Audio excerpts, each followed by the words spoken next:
ನಾನು ಮೊದಲನೇ English grammar ಕ್ಲಾಸನ್ನು start ಮಾಡ್ತಾ ಇದ್ದೇನೆ. ಮೊದಲನೇದಾಗಿ ಏನಪ್ಪ ಅಂತ ಇಂಟ್ರಡಕ್ಷನನ್ನು ನೋಡೋಣ. ನೀವು ಈ ಇಂಗ್ಲಿಷ್ ಗ್ರಾಮರನ್ನು ಪೂರ್ತಿಯಾಗಿ ಅರ್ಥ ಆಗಬೇಕಂತಂದರೆ ಈ ಕ್ಲಾಸನ್ನು ಪೂರ್ತಿಯಾಗಿ ಕೇಳಿ. ಮೊದಲನೇದಾಗಿ ಇಂಟ್ರೊಡಕ್ಷನ್ ಅಂದರೆ ಪರಿಚಯ ಏನಪ್ಪ ಅಂದ್ರೆ ಲ್ಯಾಂಗ್ವೇಜ್ ಅಂದ್ರೇನು, ಭಾಷೆಯ ಬಗ್ಗೆ ಏನಪ್ಪ ಅಂದ್ರೆ ನಾವು ಇಲ್ಲಿ ಪರಿಚಯನ ಮಾಡ್ಕೊಳ್ಳೋಣ. ನೋಡಿಲಿ, ಲ್ಯಾಂಗ್ವೇಜ್ ಅಂದ್ರೇನು? Language as a matter of common knowledge. It is the medium of communication through which we express our emotions, ideas, feelings and thoughts with our fellow people. ಭಾಷೆ ಅನ್ನೋದೇನಪ್ಪ ಅಂದ್ರೆ ಒಂದು ಸಾಮಾನ್ಯ ಜ್ಞಾನ. ಇದನ್ನು ನಾವು ಸಂವಹನ ಮಾಧ್ಯಮವಾಗಿ ಬಳಸಿ ಅದರ ಮೂಲಕ ಏನಪ್ಪ ಅಂದ್ರೆ ನಮ್ಮ ಭಾವ ಮತ್ತು ವಿಚಾರಗಳನ್ನು ಮಾನಸಿಕವಾಗಿ ಏನಪ್ಪ ಅಂದ್ರೆ ನೋವು ನಲಿವನ್ನು ಏನಪ್ಪ ಅಂದ್ರೆ ನಾವು ಜನರೊಂದಿಗೆ ಹಂಚಿಕೊಳ್ಳುವುದಕ್ಕೆ ಏನಂತ ಹೇಳ್ತೀವಿ, ನಾವು ಲ್ಯಾಂಗ್ವೇಜ್ ಅಂತೇಳಿ ಹೇಳ್ತೀವಿ. ಅದರಲ್ಲಿ ಏನಂದ್ರೆ ಲ್ಯಾಂಗ್ವೇಜಲ್ಲಿ ಅಲ್ಫಾಬೆಟ್ ಅಂತೇಳಿ ಬರುತ್ತೆ. ಅಲ್ಫಾಬೆಟ್ ಅಂದ್ರೇನು? ವರ್ಣಮಾಲೆ.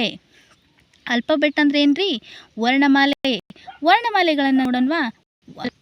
ನೋಡಿ, language is mainly composed of letter which stand for a signs or sound. The letter is language is totally treated as the alphabet of the language.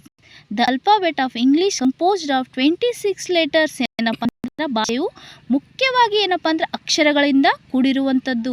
ಅಕ್ಷರಗಳೇನಪ್ಪ ಅಂದ್ರೆ ಸಂಜ್ಞೆ ಅಥವಾ ಧ್ವನಿಯ ಮೂಲಕ ರಚಿತವಾಗಿರುತ್ತದೆ. ಒಟ್ಟಾರಾಗಿ ಏನಪ್ಪ ಅಂದ್ರೆ ಅಕ್ಷರಗಳನ್ನು ವರ್ಣಮಾಲೆ ಅಂತೇಳಿ ಕರಿತೇವೆ. ಇಂಗ್ಲಿಷ್ ಭಾಷೆಗಳಲ್ಲಿ ಏನಪ್ಪ ಅಂದ್ರೆ 26 ವರ್ಣಮಾಲೆಗಳಿದ್ದಾವೆ. ನೆಕ್ಸ್ಟ್ ಅದರಲ್ಲಿ ಏನಪ್ಪ ಅಂದ್ರೆ 2 ಕ್ಯಾಪಿಟಲ್ ಲೆಟರ್ಸ್ ಮತ್ತು ಸ್ಮಾಲ್ ಲೆಟರ್. ಕ್ಯಾಪಿಟಲ್ ಲೆಟರ್ಸ್ ಅಂದ್ರೆ ಏನ್ರಿ? ಏನಪ್ಪ ಅಂದ್ರೆ ಅಕ್ಷರಗಳಿಂದ ಕೂಡಿರುವಂಥದ್ದು ಕ್ಯಾಪಿಟಲ್ ಲೆಟರ್ ಆಗಿರುತ್ತೆ. ನೆಕ್ಸ್ಟ್ ಏನಪ್ಪ ಅಂದ್ರೆ ಸ್ಮಾಲ್ ಲೆಟರ್ ಅಂದ್ರೇನು? ಚಿಕ್ಕ ಅಕ್ಷರಗಳಿಂದ ಕೂಡಿರುವಂಥದ್ದು ಸ್ಮಾಲ್ ಲೆಟರ್ ಅಂತೇಳಿ ಹೇಳಿ. ಈ ಅಲ್ಫಾಬೆಟಲ್ಲಿ ನಾವು ಏನಪ್ಪ ಅಂದ್ರೆ ಡಿವಿಷನನ್ನಾಗಿ ಮಾಡ್ತೀವಿ. ಡಿವಿಷನ್ ಅಂದ್ರೇನು? ವಿಧಗಳಾಗಿ ಮಾಡ್ತೀವಿ. Alphabet of English is divided into 2 classes. English ವರ್ಣಮಾಲೆಯನ್ನು ಏನಪ್ಪ 2 ವಿಧಗಳಾಗಿ ವಿಂಗಡಿಸ್ತಾ ಇದ್ದೇವೆ. ಅದರಲ್ಲಿ ಏನಪ್ಪ ಅಂದ್ರೆ ಓವೆಲ್ಸ್ ಮತ್ತು ಕಾನ್ಸನೆಂಟ್ಸ್ ಅನ್ನೋದು. ಓವೆಲ್ಸ್ ಅಂದ್ರೇನು? ಸ್ವರಗಳು. ಕಾನ್ಸನೆಂಟ್ಸ್ ಅಂದ್ರೆ ಏನ್ರಿ? ವ್ಯಂಜನಗಳು. ಮೊದಲಾಗಿ ಏನಪ್ಪ ಅಂದ್ರೆ ನಾವು ಓವೆಲ್ಸ್ ಅನ್ನ ನೋಡೋಣ. ಓವೆಲ್ಸ್ ಅಂದ್ರೇನು? ಸ್ವರಗಳು. The 5 letters like A, E, I, O, U are known as the vowels. In English we cannot write even a single word without using a vowel. English ಭಾಷೆಯಲ್ಲಿ ಎಷ್ಟು ಅದಾವ್ರಿ? 5 ಏನಪ್ಪ ಅಂದ್ರೆ ಸ್ವರಗಳಿದಾವೆ. ಅವು ಯಾವ್ಯಾವು? A, E, I, O, U. A, E, I, O, U. ಈ 5 ಸ್ವರಗಳೇನಪ್ಪ ಅಂದ್ರೆ ಯಾವುದಾದರೂ ಒಂದು ಸ್ವರ ಇಲ್ಲದಿದ್ದರೂ ಕೂಡ ಏನಪ್ಪ ಅಂದ್ರೆ ನಮಗೆ ಒಂದು ಶಬ್ದ ಬೇಕಾಗನ್ರಿ. ನೆಕ್ಸ್ಟ್ ನೋಡಿ, importance of vowels in word.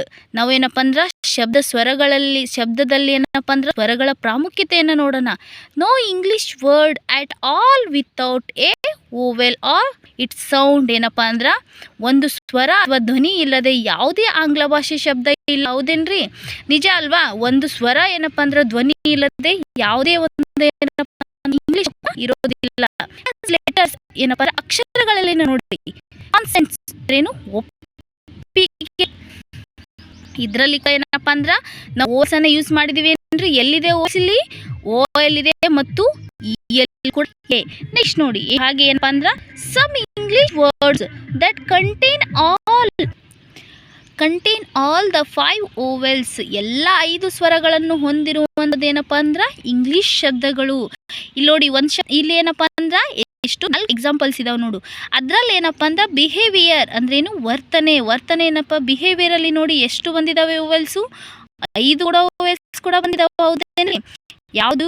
E ಕೂಡ ಬಂದಿದೆ, ಎ ಬಂದಿದೆ, ಐ ಬಂದಿದೆ, ಓ ಮತ್ತೆ ಯು ಅನ್ನೋದು ಕೂಡ ಬಂದಿದೆ. ಹೌದೇನ್ರಿ? ಇಲ್ಲಿ ಏನಪ್ಪ ಅಂದ್ರೆ 5 ಓವೆಲ್ಸ್ ಅನ್ನು ಬಳಸಿ ಒಂದು ಶಬ್ದದ ರಚನೆಯನ್ನ ಮಾಡಿದ್ದಾರೆ. ನೆಕ್ಸ್ಟ್ ನೋಡಿ, ಆಸ್ ಅ ಸೌಂಡ್ ಧ್ವನಿಯಾಗಿ ಏನಪ್ಪ ಅಂದ್ರೆ ಇದರಲ್ಲಿ ಸ್ಕೈ, ಬೈ, ಶೇ, ಮೈ ಇವೆಲ್ಲವೂ ಕೂಡ ಏನಪ್ಪ ಅಂದ್ರೆ ಒಂದು ಧ್ವನಿಯಾಗಿ ನಾವು ಬಳಸಬಹುದು. ನೆಕ್ಸ್ಟ್ ಏನಪ್ಪ ಆಗ್ಲೇ ಹೇಳ್ದಂಗೆ ಏನಪ್ಪ ಅಂದ್ರೆ ನಾವು ಅಲ್ಫಾಬೆಟ್ಸ್ ಅಲ್ಲಿ 2 ಡಿವಿಷನ್ ಆಗಿ ಮಾಡಿದ್ವಿ. ಅದರಲ್ಲಿ ಏನಪ್ಪ ಅಂದ್ರೆ ಒಂದು ಓವೆಲ್ಸ್ ಅನ್ನ ಕಂಪ್ಲೀಟ್ ಆಗಿ ಮಾಡಿದ್ದೀವಿ. ಇವಾಗ ಏನಪ್ಪ ಅಂದ್ರೆ ನೆಕ್ಸ್ಟು ಕಾನ್ಸನೆಂಟ್ಸ್ ನೋಡೋಣೇನ್ರಿ. ಕಾನ್ಸನೆಂಟ್ಸ್ ಅಲ್ಲಿ ಏನಪ್ಪ ಅಂದ್ರೆ ವ್ಯಂಜನಗಳು. The remaining 21 letters of alphabet are known as consonants in English. They are B, C, D, F, G, H, J, K, L, M, N, P, Q, R, S, T, V, W, X, Y, Z. ಸ್ವರಗಳನ್ನು ಹೊರತುಪಡಿಸಿ ಇನ್ನುಳಿದ 21 ವರ್ಣಮಾಲೆಗಳಿಗೆ ಏನಂತೀವಿ ನಾವು ವ್ಯಂಜನಗಳೆಂದು ಕರೀತೇವೆ. ಇವೆಲ್ಲವೂ ಅಂದ್ರೆ ನಾವು ಕಾನ್ಸನೆಂಟ್ಸು ಯಾವ್ಯಾವ್ರಿ?